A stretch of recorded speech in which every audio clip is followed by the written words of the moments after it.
దేవునికి స్తోత్రం చెప్దాం. హల్లెలూయా. మన ప్రభువు రక్షకుడైన యేసుక్రీస్తు నామమున ఈ గుడారాల పండుగలో కూడి వచ్చిన మీ అందరికీ, ప్రాముఖ్యంగా పెద్దలు, దైవజనులు, దైవజనులు వాళ్ళందరికీ ప్రేమపూర్వకమైన వందనాలు తెలియజేస్తూ ఉన్నాను. హల్లెలూయా చెప్దాం. హల్లెలూయా, హల్లెలూయా. దేవుని వాక్యాన్ని కొద్ది సమయం, ప్రభు నాకు ఇచ్చిన సమయాన్ని బట్టి కొద్ది సమయం ప్రభు మాటలు మనం విందాం. దినవృత్తాంతముల మొదటి గ్రంథం 4వ అధ్యాయం. Praise the lord. దినవృత్తాంతముల మొదటి గ్రంథం 4వ అధ్యాయం 27వ వాక్యాన్ని చదువుకుందాం. షిమ్యోను కుమారులు 27వ వాక్యం. షిమీకి 14 కుమారులను చదువునానా. 6 కుమార్తెలను కలిగిరి. అయితే అతని సహోదరులకు ఎంతో మంది కుమారులు కలగలేదు. యూదావారు వృద్ధి అయినట్లు వారి వంశములన్నీ వృద్ధి అయినట్లు వారి వంశములన్నీ వృద్ధి కాలేదు. ఏ వంశము కూడా వారి వంశములన్నీ వృద్ధి కాలేదు. యూదావారు వృద్ధి నొందినట్లు అన్న మాట దేవుని వాక్యములో మనము గమనిస్తూ ఉన్నాం. ఈ గుడారాల పండగకి మీరు రాకముందు హోసన్నా మినిస్ట్రీస్ అంతటా నెల రోజులు ఉపవాస ప్రార్థనలు జరుగుతూ వచ్చాయి. ఫిబ్రవరి ముగింపులో 3 రాత్రింబగళ్ళు సంఘాలలో ఉపవాస ప్రార్థనలు జరుగుతూ వచ్చాయి. హోసన్నా మినిస్ట్రీసే కాక అనేక సంఘాలు కూడా సహకరించి ప్రార్థనలు చేస్తూ వచ్చారు. ఈ ప్రార్థన ప్రతిఫలమే మనమంతా ఇంత సంతోషంగా పరవశిస్తూ దేవునిని స్తుతిస్తూ నడిపించబడుతూ ఉన్నాం. ఈ గుడారాల పండుగ ఉద్దేశం కూడా ప్రభు తెలియచేస్తున్న మాట ఏంటంటే, యూదావారు వృద్ధి అయినట్లు. అంటే ఈ పండగలలో కూడి వచ్చినటువంటి మీ కుటుంబాలు గతంలో కొన్ని లోపాలు ఉండవచ్చు. ఆశ్చర్యకరుడు సమస్త లోపాలని తీసి వృద్ధి పథకములో మిమ్మల్ని నిలబెట్టి ఈ గుడారాల పండగ ఆశీర్వాదాలతో మిమ్మల్ని నడిపించునుగాక. చెబుదాం అందరం హల్లెలూయా. దేవుని మాటలు విశ్వసించదగినవి, నమ్మదగినవి. ఇక్కడ తప్పక ప్రతి ఒక్కరూ ఆశీర్వాదాన్ని తీసుకువెళతారు. దేవుడు అందుకనే ఆయన బాహుబలములో భద్రపరచి చెయ్యి పట్టి నడిపించినట్టుగా ఈ పండగలలోనికి ప్రభు మనల్ని తీసుకొచ్చాడు. ఎవరు వృద్ధి నొందినా వృద్ధి కాకపోయినా దేవుని బిడ్డలైనటువంటి మనమందరము, మీరందరూ వృద్ధి అగునుగాక. చెబుదాం హల్లెలూయా.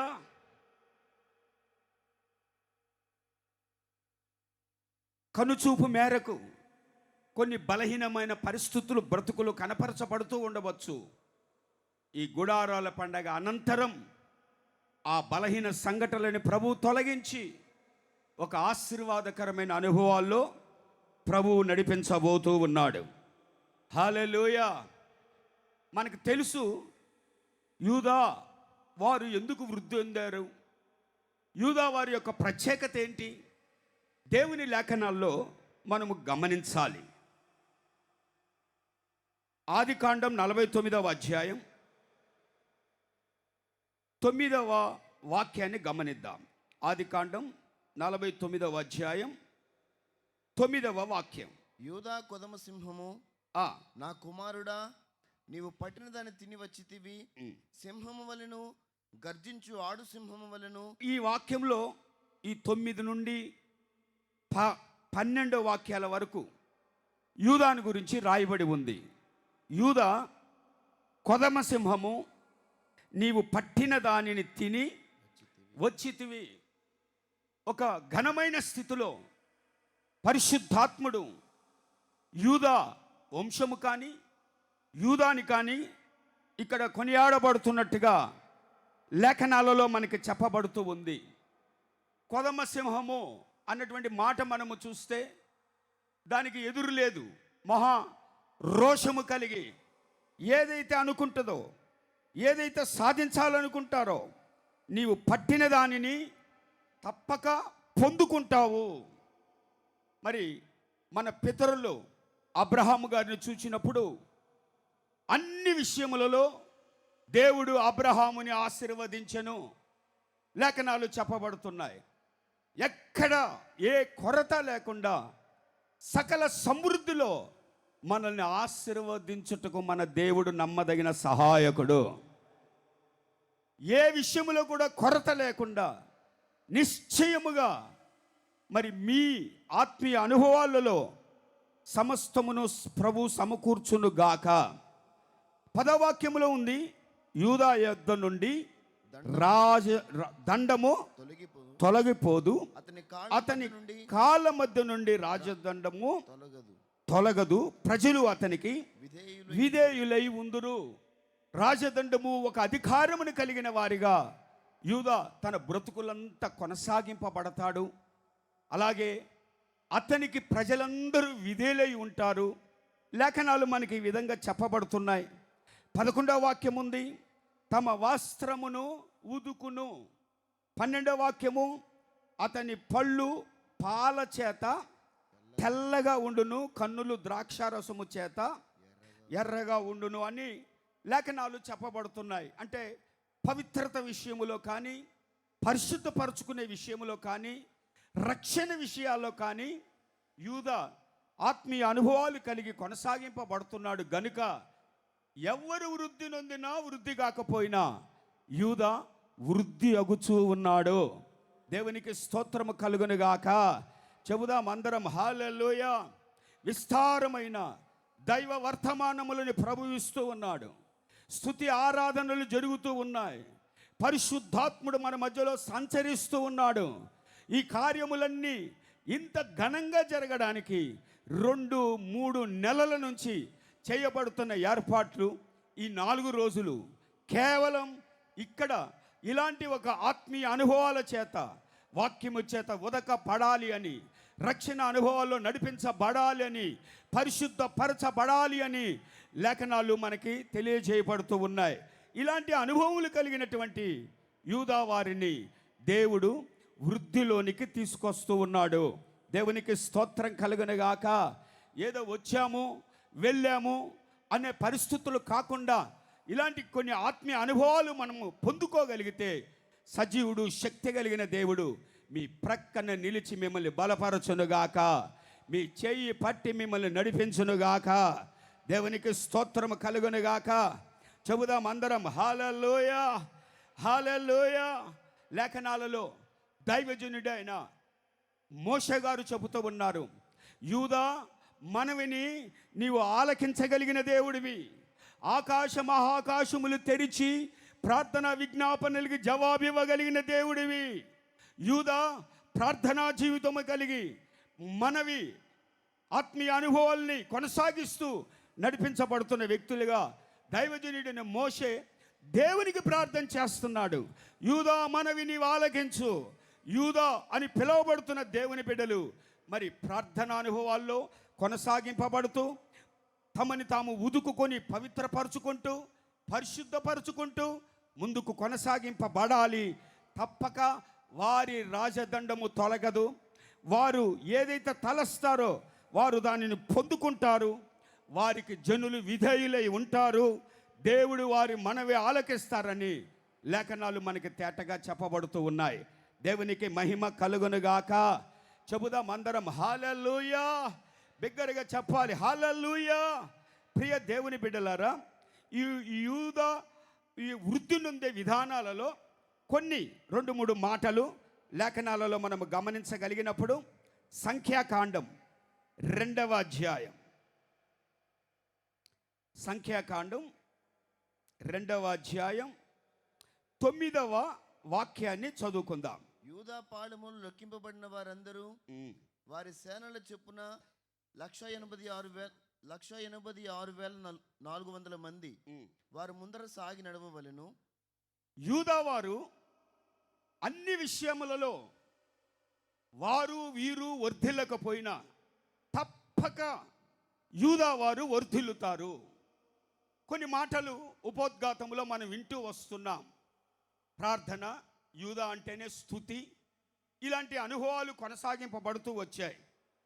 ఇక్కడ ఈ వాక్యములో మనం చూస్తే వారు ముందు సాగి నడవవలెను అన్న మాట ప్రభు లేఖనాలు తెలియచేయబడుతూ ఉన్నాయి. దేవునికి స్తోత్రము కలుగునుగాక. చెబుదాం అందరం హల్లెలూయా. ఏ విషయములోనైనా యూదా వారు ముందు ఉండాలి, ముందు నడవాలి అని వాక్యము చెప్పబడుతుంది. ఒక యుద్ధం అంటే శత్రువు ఆయుధాలు ధరించి ఉంటాడు. ఒక ఈట, ఒక బల్లెమో, మరొకటో ధరించి ఉంటాడు. మరి శత్రువు తన ఆయుధాన్ని ప్రయోగించినప్పుడు వెనక ఉన్న వారికి ఏమి కాదు, కానీ ముందున్నటువంటి వారికి తప్పక ఆ అపాయము కలిగే పరిస్థితులు ఉంటాయి. కానీ సమస్యలు ఎన్ని ఎదురైనా, పరిస్థితులు ప్రతికూలముగా ఉన్నా, ఎలాంటి పరిస్థితులు ఉన్నా యూదా వారు అందరికంటే ముందే నిలుస్తారు. దేవునికి స్తోత్రము కలుగునుగాక. ఆత్మీయ అనుభవాల్లో యూదా వారు అందరికంటే ముందు ఉంటారు. దేవుని బిడ్డలు దేవుని పరిచర్యలో కానీ, సంఘములో కానీ, ప్రార్థన అనుభవాల్లో కానీ ఇట్లాంటి పరిస్థితులలో ముందు నిలిచిన వారిగా ఉండాలని వాక్యము మనకి చెప్పబడుతుంది. మరి శత్రువైన వాడు అంత ఆయుధ బలము కలిగి ముందుకొస్తుంటే వీరేం చేస్తారు? దేవునిని స్తుతిస్తారు, తంబుర సితారాలతో ప్రభునామాన్ని మహిమపరుస్తారు. మరి శత్రువుని ఎదుర్కోవాలనంటే వారికి వచ్చిన ఆయుధాల కన్నా, బలగం కన్నా రెట్టింపు బలము వీరికి ఉండాలి. కానీ బలప్రయోగం కన్నా దేవునిని స్తుతించే విషయములో, దేవుని మహిమపరిచే విషయములో యూదా వారు ముందు ఉన్నారు. దేవునికి మహిమ కలుగునుగాక. చెబుదాం అందరం హల్లెలూయా, చెబుదాం హల్లెలూయా. ప్రియ దేవుని బిడ్డలారా, మరి ఈ గుడారాల పండగ విషయంలో మరి ఎంతో శ్రద్ధ కలిగి సమయాన్ని ఎక్కడా పోగొట్టుకొనక సద్వినియోగపరుచుకునేవారు దరిదాపుగా 99% కొనసాగింపబడుతున్నారు. అర కొర లేకపోలేదు. సమయాన్ని వ్యర్థపరుచుకుంటూ మరి దైవ ఆశీర్వాదాలు పొందుకోక అటు ఇటు పరిచర్య చేసే వాళ్ళు కాక మరి సమయాన్ని వ్యర్థపరుస్తున్నటువంటి వారు కూడా లేకపోలేదు. ఏ పరిస్థితుల్లో కూడా మరి మన సంఘములో కానీ, మరి ప్రభు పరిచర్య విషయములో కానీ శత్రువుని చూచి బెదరక దేవునిని మహిమపరుస్తూ ముందుకు కొనసాగింపబడగలిగిన ఒక పరిచర్య ముందుగా కనపరచబడాలి అని లేఖనాలు మనకి చెప్పబడుతూ ఉన్నాయి. దేవునికి స్తోత్రము కలుగునుగాక. చెబుదాం అందరం హల్లెలూయా. మరి ముందు నిలబడితే ఈ ప్రతికూల పరిస్థితులు ఎదురవుతాయి కదా, అందుకనే వాక్యము చెప్పబడుతుంది. ద్వితీయోపదేశ కాండం 4వ అధ్యాయం 38వ వాక్యాన్ని మనం చదువుకుందాం. నీకంటే బలమైన గొప్ప జనములను నీ ముందర నుండి వెళ్ళగొట్టి నిన్ను ప్రవేశపెట్టి ఆయన నేడు చేయుచున్నట్టు వారి దేశం నీకంటే బలమైన గొప్ప జనములను నీ ముందర నుండి వెళ్ళగొట్టి నిన్ను ప్రవేశపెట్టి ఆయన నేడు చేయునట్లు వారి దేశముని నీకు స్వాస్థ్యముగా ఇచ్చుటకై నీకు తోడు. ఇక్కడ గమనించగలిగితే దేవునిని స్తుతించగలిగిన యూదావారు మరి శత్రువైనటువంటి వారు బలముతో వస్తూ ఉంటే దేవునిని స్తుతిస్తూ వీరు ముందుగా ఉన్నారు. వారికి ఒక వాగ్దానం ఉంది. నీకంటే బలమైన గొప్ప జనములను నీ మందర నుండి వెళ్ళగొట్టి నీకు తోడై నీకు స్వాస్థ్యమిచ్చి మహాబలము చేత నిన్ను వెలుపలికి రప్పించెను. దేవునికి స్తోత్రము కలుగునుగాక. శత్రువుకి ఆయుధము బలం, దేవుని బిడ్డలకి దేవునిని స్తుతించుట బలమై ఉన్నది. దేవునికి స్తోత్రము కలుగునుగాక. హల్లెలూయా చెబుదాం. హల్లెలూయా.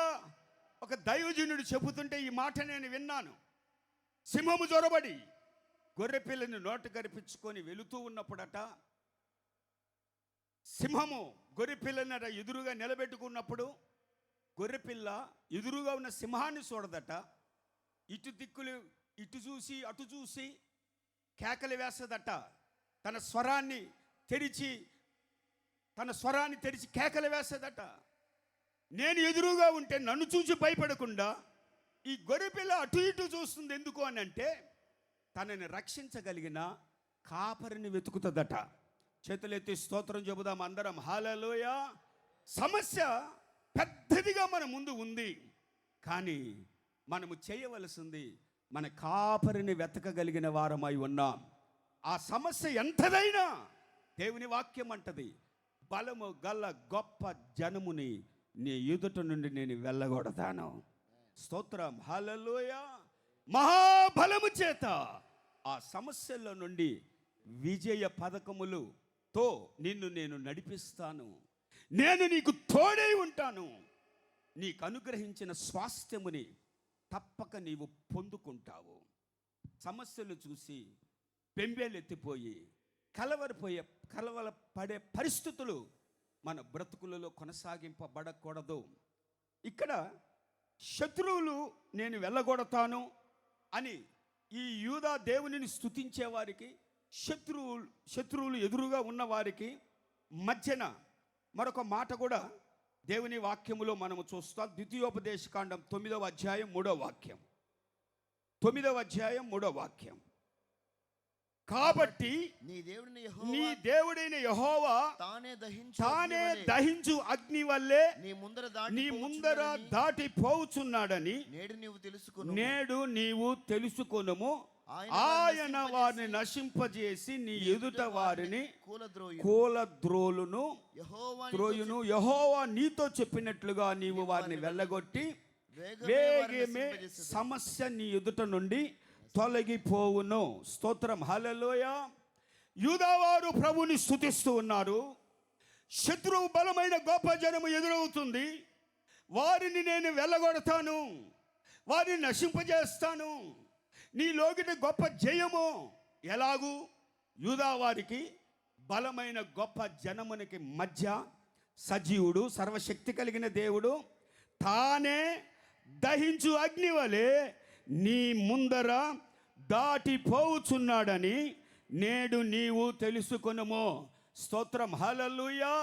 ఈ సమస్యను మనం ఎలా జయించగలమనంటే స్తుతిస్తూ ఉండగానే, ప్రభువుని మహిమపరుస్తూ ఉండగానే, ఆరాధనకు యోగ్యుడు, స్తుతి సింహాసనాసీనుడు, స్తుతి సింహాసనము మన మధ్యలో అనుగ్రహించగలిగిన దేవుడు యూదా వారికి శత్రువులకి మధ్యలో దిగి వస్తూ ఉన్నాడు. చప్పట్లు కొట్టే దేవునికి స్తోత్రం చెబుదాం అందరం. హల్లెలూయా.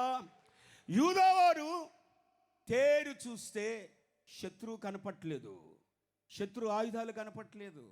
ఏమి కనపడుతుందంటే తాము ఆరాధిస్తున్న సృష్టికర్త అయిన దేవుని మహిమ కనపడుతూ ఉంది, దేవుని కాపుదల కనపడుతూ ఉంది. అంతేకాని సమస్యల్లో నీరుగారిపోయి ఈ పరిస్థితులు ఎలా అని సమస్యలు పరిస్థితులు కాదు మనవి. యూదావారు వృద్ధి నొందుచూ ఉన్నారు. ఒక జీవితం అంటే ఎన్నో సమస్యలు, ఎన్నో పోరాటాలు, ఎన్నో కష్టాలు, శరీరరీతిగా రోగాలు, ఎన్నో శత్రుబలాన్ని ఎదుర్కొనే పరిస్థితులు ఎన్నో ఉంటాయి. దానికి తగ్గట్టే ఆశీర్వాదాలు, సంతోషము అన్నీ ఉంటాయి. కానీ మరి ఏ సమయంలో కూడా ప్రభువుని మనం మహిమపరుస్తూ కొనసాగింపబడినప్పుడు మరి నీ సమస్య నీకు కనపడదు, కానీ నశించిపోకుండా వెతకి రక్షించడానికి ఈ లోకములోకి వచ్చిన సర్వశక్తి కలిగిన దేవుడు మన ఎదుట ప్రత్యక్షమవుతాడు. ఇప్పుడు శత్రువు కానీ సమస్య కానీ మనకి కనపడదు. మన హృదయంలో గొప్ప సంతోషం, విశ్వాసం దేవునికి మహిమకరంగా కొనసాగింపబడుతుంది. మనకు తెలుసు యాకోబు జీవితంలో తన అన్నని ఎదుర్కొనేటప్పుడు ఒక గుంపు జనాంగాన్ని ముందుగా పెట్టాడు, తర్వాత మరొకరిని పెట్టాడు. తర్వాత మరొకరిని పెట్టాడు. తిన్నగా వెళ్ళి యెబోకిరేము దగ్గర ప్రార్థన చేస్తూ ఉన్నాడు. ఆ తరువాత వాక్యము చెప్పబడతాయి, వీరందరికంటే ముందుగా యాకోబు తన అన్న అయిన ఏశావుని ఎదుర్కొనుటకు వెళుతూ ఉన్నాడు. ఈ ప్రార్థన లేనప్పుడు, దేవునితో సహవాసం లేనప్పుడు, స్తుతి లేనప్పుడు అందరికంటే వెనకున్నాడు. అంటే భయపడని కాదు, దేవునితో గడపాలి. ఒక సమస్య తమ బ్రతుకులో కనపరచబడినప్పుడు ఏకాంతముగా మగసిరి గలవాడై దేవునితో పోరాడుతున్న పరిస్థితులు మనకు తెలియచేయబడుతూ ఉన్నాయి. ఈ హోసన్నా మినిస్ట్రీ పరిచర్యలో కూడా ఎన్నో ఒక్కొక్కసారి భయంకరమైన కలవరాలు ఎదురవుతాయి. ఎంత కలవరాలైతే అంత స్తుతి దేవునికి చెల్లించబడుతుంది. దేవునికి స్తోత్రము కలుగునుగాక. చెబుదాం అందరం హల్లెలూయా హల్లెలూయా. ఇటు అటు చూసే లోపల ఆ భయ కంపితాలు చేసే సంఘటనలు నీరుగారిపోతాయి. దేవుడు మనకు గొప్ప జయాన్ని అనుగ్రహించుటకు నమ్మదగిన సహాయకుడు. అందుకనే తన అన్నని చూసే ముందుగా దేవుని ముఖమును చూస్తున్నట్టుగా నీవు నాకు కనపరచబడుతూ ఉన్నావు, శత్రుగా కనపడట్లేదు. ప్రియమైన వారులారా, యూదా వారు వృద్ధి నొందుతున్నారు. దేనికి తెలియక, ఆత్మీయ జీవితంలో ఇటువంటి అనుభవాలు లేక, చిన్నదానికి కలవరపడిపోయి ఏదో జరిగిపోయినట్టుగా, పరిస్థితులు ప్రకంపనలు కలగజేస్తున్నట్టుగా కొనసాగింపబడే వారు లేకపోలేదు. దేవునికి స్తోత్రం కలుగును గాక. ఎటువంటి పరిస్థితుల్లో హోసన్నా మినిస్ట్రీస్కి వ్యతిరేకంగా ఏమి జరిగినా ఏ ఒక్క సేవకుడు కూడా కలవరపడడు. గల కారణం, మా ముందు దహించు అగ్ని వలె దేవుడు ఉన్నాడు. చెబుదాం అందరం హల్లెలూయా హల్లెలూయా. ఇప్పుడే కాదు, రాబోయే దినాల్లో కూడా, జరిగిన దినాల్లో కూడా ఎన్నో ఎన్నో వార్తలు పుడుతూ ఉంటాయి. కలవరపడే వార్తలు. చెయ్యగలిగినదంతా ప్రభువుని స్తుతించడమే. చెబుదాం అందరం హల్లెలూయా హల్లెలూయా. మరొక మాట కూడా దేవుని వాక్యములో మనము గమనిద్దాం.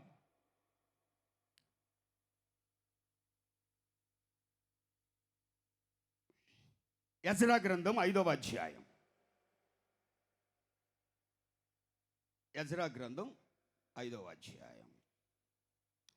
Praise lord, praise lord. 8వ వాక్యాన్ని మనం చదువుకుందాం.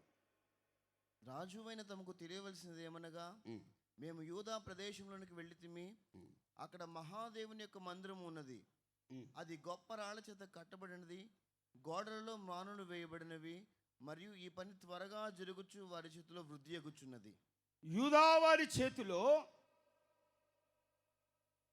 పని త్వరగా జరుగుచు వారి చేతిలో వృద్ధి అగుచూ ఉన్నది. దేవునికి మహిమ కలుగునుగాక. చెబుదాం అందరం హల్లెలూయా. ఒక మాట మనము చూసాము, ఎవరు వృద్ధి నొందినా వృద్ధి కాకపోయినా యూదా వారు మాత్రము తప్పక వృద్ధి నొందుదురు. ఈ వాగ్దానం మీ కుటుంబాలు స్వతంత్రించుకొనును గాక. సేవకులముగా మాలో ఉన్న ఆశ, ఈ ప్రయాసకు తగిన ప్రతిఫలం మీరు ఆశీర్వాదకరముగా ఉందురుగాక, వృద్ధి నొందుదురుగాక. గుడారాల పండగలోనే కాదు, మన హోసన్న ఆయా ప్రాంతాల్లో ఉన్న మందిరాలలో చేర్చబడుతున్న ప్రజలకి కూడా అన్ని విషయములలో వృద్ధి నొందించే దేవుడు తోడై ఉండును గాక. ప్రతి విషయములో కూడా ఆత్మీయ జీవితములలో ముందుగా సహవాసములో కానీ, పరిచర్యలో కానీ, ప్రార్థనలో కానీ, అన్ని విషయంలో ముందుగా ఉండాలి. దేవుడు వారికి తోడై ఉంటాడు. ఏ అపాయాలు వారికి సంభవించవు అన్న మాటలు మనము చూస్తూ వస్తున్నాం. ఇక్కడ కూడా 5:8 ఉంది వాక్యము చెప్పబడుతుంది, వారి చేతిలో పని త్వరగా జరుగుచు వారి చేతిలో వృద్ధి అగుచూ ఉన్నది. స్తోత్రం చెబుదాం అందరం. హల్లెలూయా.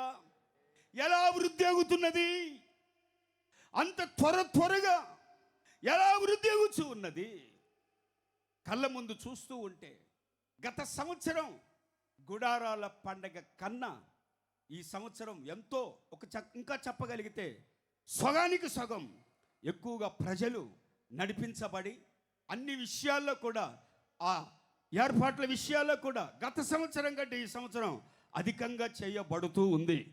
దేవునికి స్తోత్రం కలుగునుగాక. ఇంకా వచ్చే సంవత్సరం విషయంలో అసలు చెప్పనక్కర్లేదు. దైవజనులు ఇప్పటికే దాని వివరాలు తెలియచేసి ఉంటారు, తెలియచేస్తారు కూడా. త్వరగా అభివృద్ధి పొందుతూ ఉంది. మన సహవాసాల్లో, హోసన్న మినిస్ట్రీస్లో త్వరగా పరిచర్య ఎక్కడా లోటు లేకుండా అభివృద్ధి పొందుతూ ఉంది. యూదా వారికి ఇచ్చిన ఈ మాట మనము స్వతంత్రించుకున్నాం. ఎందుకు అభివృద్ధి పొందుతూ ఉంది అంటే వాక్యంలో మనము చూస్తే 11వ వాక్యం, వారు ఇలాగు ప్రత్యుత్తరం ఇచ్చిరి, మేము భూమి ఆకాశముల దేవుని యొక్క సేవకులమై అనేక సంవత్సరముల క్రిందట ఇశ్రాయేలులో ఒక గొప్ప రాజు కట్టించి నిలిపిన మందిరమును మరలా కట్టుచూ ఉన్నాము. దేవునికి స్తోత్రము కలుగునుగాక. చెబుదాం అందరం హల్లెలూయా. భూమి ఆకాశముల దేవుని యొక్క సేవకులమై ఒకానొక సమయములో ఒక గొప్ప రాజు ద్వారా ఈ మందిరము కట్టబడి ఉంది. ఇశ్రాయేలులో ఒక గొప్ప రాజు కట్టించి నిలిపిన ఈ మందిరమును మేము మరలా కట్టుచూ ఉన్నాము. ప్రియమైన దేవుని బిడ్డలారా, ఏమీ లేని పరిస్థితులలో మరి మన ఆత్మీయ తండ్రి దైవజనులైన యేసన్న గారి ద్వారా ఈ పరిచర్య అంతకంతకు అభివృద్ధి పొంది ఉన్న సంగతి మనము ఎరిగిన వారమై ఉన్నాం. దేవునికి స్తోత్రం కలుగునుగాక. చెబుదాం అందరం హల్లెలూయా. ఒక గొప్ప రాజు ద్వారా ఈ పరిచర్య కట్టబడి ఉంది. ఆ తరువాత మేమును దేవుని సేవకులమై, వాక్యములో దేవుని యొక్క సేవకులమై మేము కూడా ఈ మందిరమును కట్టుటకై మేము పూనుకొని ఉన్నాము. చప్పట్లు కొట్టే దేవునికి స్తోత్రం చెబుదాం అందరం. హల్లెలూయా, హల్లెలూయా. రారాజు ప్రభుని యేసు క్రీస్తు వారి యొక్క దేవుని మందిరము కట్టబడుతూ ఉంది. దైవజనులని యేసన్న గారి ద్వారా ఈ పరిచర్య కొనసాగింపబడుతూ ఉంది. ఇప్పుడు మేము కూడా దేవుని సేవకులమై, లేకపోతే సేవకులనే కాదండి, పరిచారకులమై మా భుజముల మీద ఈ భారాన్ని మేము మోసుకొని కడుతూ ఉన్నాము. చెబుదాం అందరం హల్లెలూయా. చక్కటి స్తుతి ఆరాధనలు, ఆత్మ సంబంధమైన వాక్య పరిచర్య మన మధ్యలో జరుగుతూ వస్తూ ఉంది. కానీ మరి ఈ 100 ఎకరాలు కలిగిన ఈ ఆవరణములో ఇంచుమించుగా 10,000 మంది పరిచారకులు స్వచ్ఛందంగా రాత్రింబగళ్ళు మేము పరిచర్య చేస్తాము అని ఈ 4 రోజులు ఆ భారాన్ని పెట్టిన పరిచర్యని ఎండైనా దుమ్మైనా మరొకటైనా ఏమి అందినా అందకపోయినా వారు భుజముల మీద వేసుకొని ఈ పరిచర్య కొనసాగిస్తూ ఉన్నారు. వారితో కలిసి వారికిచ్చిన విభాగాలలో దైవజనులు కూడా భుజముల మీద వేసుకొని ఈ పరిచర్యని, గొప్ప రాజు ద్వారా కట్టబడిన ఈ పరిచర్యని, రారాజైన ప్రభు ఇచ్చిన ఈ పరిచర్యని మా భుజముల మీద మేము వేసుకొని ముందుకు కొనసాగింపబడుతూ ఉన్నాము అని లేఖనాలు మనకి తేటగా చెప్పబడుతూ ఉన్నాయి. అందుకనే త్వరగా ఈ పని వృద్ధి నొందుచూ ఉన్నది. దేవునికి స్తోత్రము కలుగును గాక. చెబుదాం అందరం హల్లెలూయా.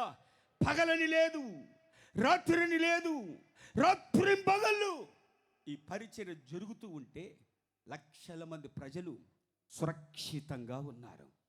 కాపలా కాస్తూ ఏ అవసరతలు ఉన్నాయో అవి చూస్తూ ఇంత లక్షల మందికి మంచినీటి సౌకర్యాన్ని ఏర్పాటు చేయడం సాధ్యమా?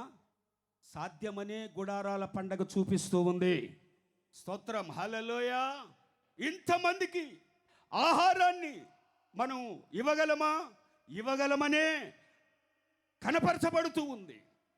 అంత నిప్పులు మంటలు కలిగే చోట సేవకులతో సహా విశ్వాసులు చేరి చేస్తున్న ఈ పరిచర్య, ప్రియ దేవుని బిడ్డలారా, సేవకులు మాత్రమే కాదు, విలువైనటువంటి వారిగా, దేవుని సొత్తైన ప్రజలుగా దేవుడు విశ్వాసులను ప్రభు అనుగ్రహించి ఉన్నాడు. స్తోత్రం, హల్లెలూయా. చెబుదాం హల్లెలూయా. భారాన్ని భుజముల మీద వేసుకొని, ఇది రారాజైన దేవుని మందిరం, మా దైవజనుని ద్వారా కట్టబడిన మందిరం, ఈ పరిచర్య మేము భుజముల మీద మోయాలి అనే దృక్పథము కలిగి కొనసాగింపబడుతూ ఉండగా ఎవరు ఆపగలరు? దీంట్లో ఏ స్వార్థం ఉంది? దేవునికి స్తోత్రం కలుగును గాక. ప్రపంచములో నుండి ఒక భాగం ఈ పరిచర్యలో దేవుని యొద్ద నిలబెట్టాలి. స్తోత్రం, హల్లెలూయా.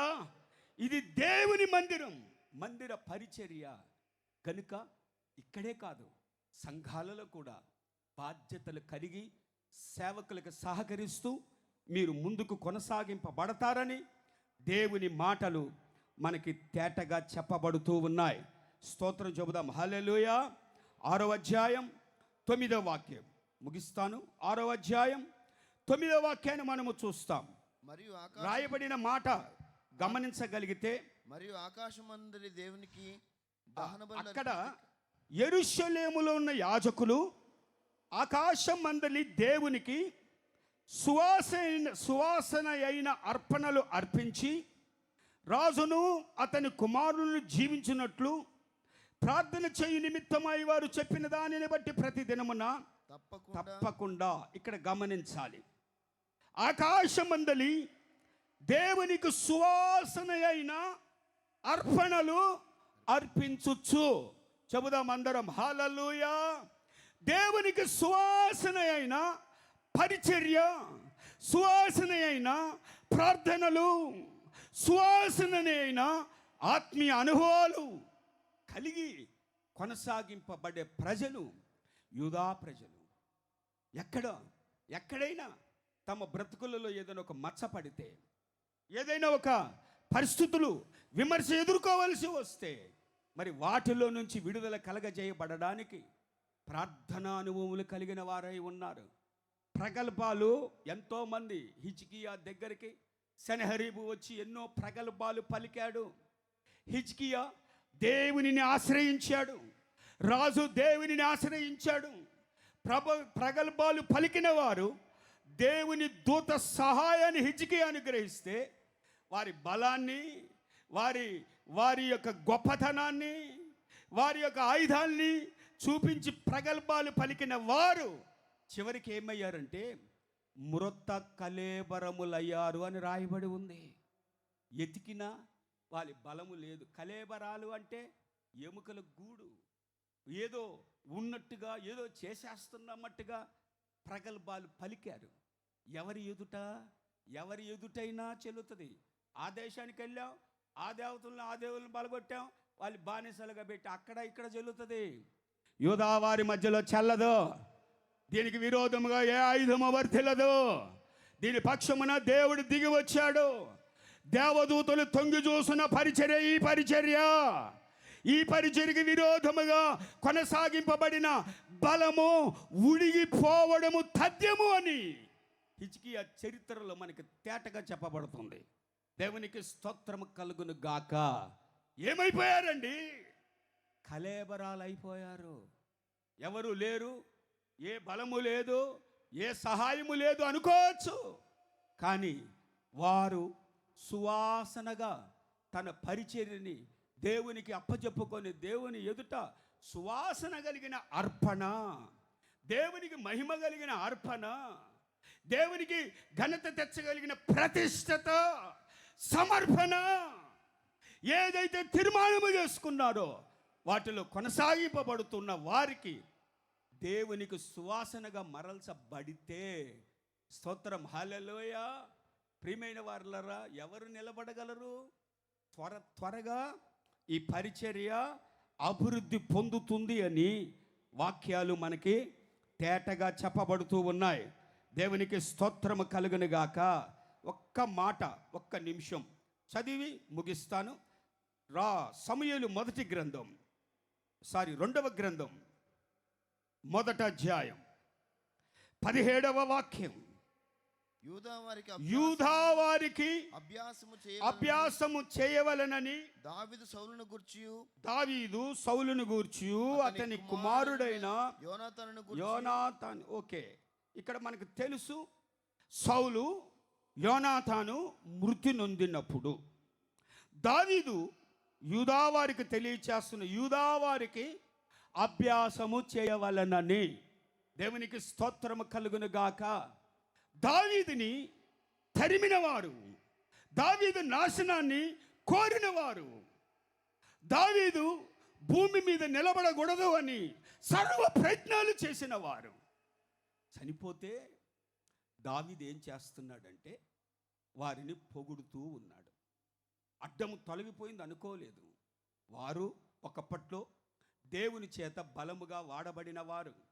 యూదా వారికి నేర్పిస్తూ ఉన్నారు, ఈ విషయాలలో మీరు అభ్యసించాలి. స్తోత్రం, హల్లెలూయా. చెబుదాం అందరం హల్లెలూయా, హల్లెలూయా. చెబుదాం హల్లెలూయా. ప్రియమైన వారులారా, దైవజనులు పెద్దలు రాజుబాబాయ్ గారు ఆ దినాల్లో ఒక చోట సభ పెడితే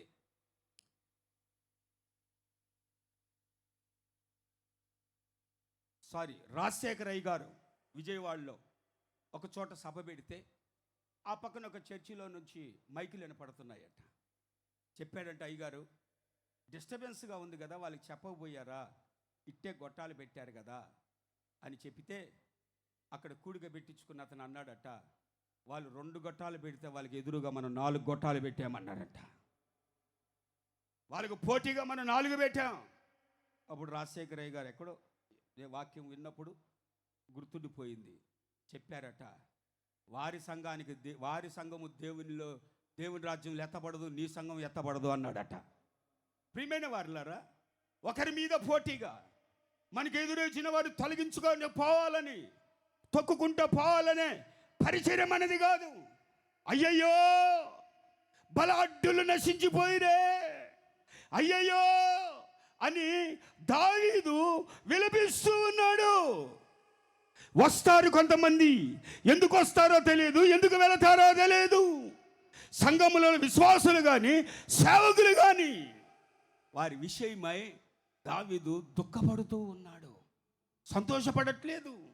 ఎవరికైనా బాధ కలిగితే మనము అభ్యసించగలిగినది ఏంటంటే, దావీదు యూదా వారికి నేర్పిస్తున్నది ఏంటంటే, వారి విషయమై ప్రార్థించగలిగిన వారమై ఉన్నాం. చేతనైతే ఓదార్చగలిగిన వారమై ఉన్నాం. కక్షచేత నిశిచేత ఈ పరిచర్య కొనసాగింపబడదు. దయచేతనే ఈ పరిచర్య కొనసాగింపబడుతూ ఉంది. ఏదైనా ఒక సంఘటన మనకు తెలిసినప్పుడు మన హేళనగానో చిన్న చూపుగానో మాట్లాడుకునేది కాదు, కానీ ఒక అభ్యసించాలి. ఆ విషయాల్లో దేవుని మనము స్తుతించాలి. స్తోత్రం, హల్లెలూయా. ఒక 3 మాటలు. ఆత్మీయ జీవితంలో మనం ముందుండాలి. ముందున్న వారికి దేవుడు తోడై ఉంటాడు. వారికి ఎదురుగా ఉన్న శత్రు బలము కనపడదు, రక్షించగలిగిన మహాబలము వారు చూస్తారు. స్తోత్రం, హల్లెలూయా. 2వ మాట మనము చూస్తూ ఉన్నాం, వారి చేతిలో పని త్వరగా వృద్ధి నొందుతూ ఉంది. గల కారణం దేవునికి వారు సువాసన కలిగిన వారై ఉన్నారు. 3వ మాట మనం చూస్తున్నాం, ఎప్పటికప్పుడు వారు నేర్చుకుంటూ ఉన్నారు, అభ్యసిస్తూ ఉన్నారు. ప్రతి పునరుద్ధానపు దినమున, ప్రతి ఉపవాస ప్రార్థనలోను, ఇలాంటి మహోత్సవాలలోనూ ప్రభువు మాట్లాడే ప్రతి మాట హృదయములో భద్రపరుచుకొని వాటిని చేయుటకు తీర్మానము చేయుదము గాక. చెబుదాం అందరం హల్లెలూయా. ఈ పరిచర్యలో, ఈ విధానాలలో ఈ 4 రోజులే కాదండి, 2 నెలలుగా కష్టపడుతున్న దేవుని బిడ్డలు లేకపోలేదు. ఆ పొయ్యిల దగ్గర రాత్రింబగళ్ళు ఆ గనగన మండే మంటల మధ్యలో కూడా వెనకడుగు వేయక కొనసాగింపబడే దేవుని బిడ్డలు లేకపోలేదు. ఎవరు గణపరిచినా గణపరచకపోయినా మీ చేతిలో మీ చేతి పని త్వరగా వృద్ధి నొందును గాక. సంఘ సహకారములో ఉన్న మీ చేతి పనిని దేవుడు త్వరగా వృద్ధి నొందును గాక. అన్ని విషయాలలో ఆశీర్వదింపబడుదుము గాక. ఎవరు ఆశీర్వదించబడినా ఆశీర్వదించబడకపోయినా యూదావారు తప్పక వృద్ధి నొందుదురుగాక. ఈ మాటలు మీ హృదయాలలో నా దేవుడు స్థిరపరచును గాక.